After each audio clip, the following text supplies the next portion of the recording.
So I picked up the snowblower dirt cheap. Needs an engine, of course. And I just thought, well, I have an engine or a couple engines laying around. I thought I would throw one on it and use it. But the more I started looking at it, it's pretty beat up. Bearings are shot. It's all bent to hell. It's wore out. She's had a good life.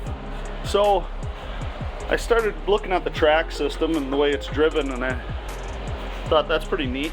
It'd be pretty cool if we could use it for something else. So let's strip this down, pull off the front scoop, blower, all that, pull the handlebars off, and get it just to the chassis and the drive system with the tracks. And I'll show you what I have in mind. I think it's going to be pretty cool.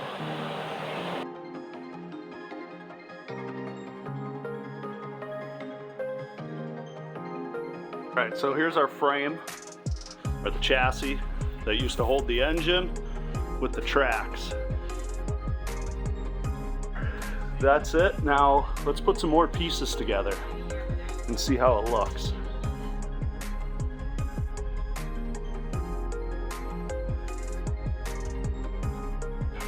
A mini bike snow trike. Yikes.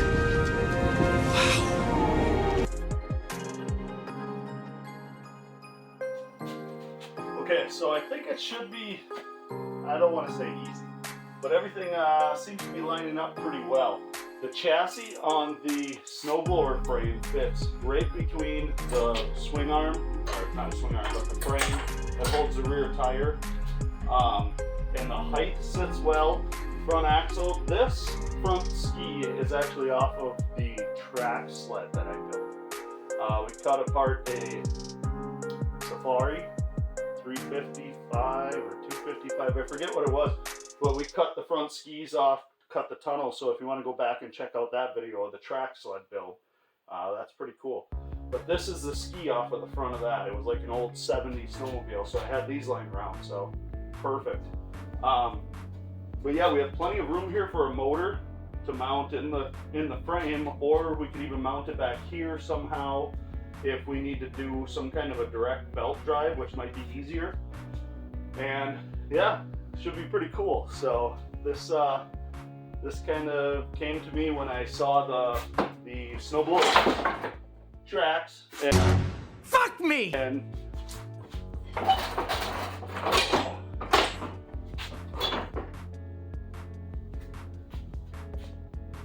I'll show you from back here how it actually, the width and everything seems to line up pretty nicely. Plenty of room. This is a nice solid chassis with plenty of mounting flanges. We got a flat flange where the front blower mounted on. The back, here's a motor plate. So there's tons of places to mount flanges and brackets to mount to this frame, which should be pretty easy. There I go, using the word easy again. But what I was thinking is maybe an axle bolt that comes through here and pivots on here with like a carrier bearing so that it can pivot up and down when you climb a hill. But which brings us to where I might have to mount the motor on this so that it pivots with the rear axle that holds the tracks, rather than having it up here and having some kind of drive system that has to flex and rotate. Or the other option is, of course, put the motor up here with some kind of direct drive and mount this directly to the frame so this doesn't pivot. But I think it'd be kind of neat if that pivot as you climb a hill or a snowbank or something. So we'll see as we get going. We'll figure this out. If you guys want to continue to follow along, go ahead, hit the subscribe button, comment, tell me what you think, what I could do, what I should do. If you've done anything like this, I'd love to hear your advice.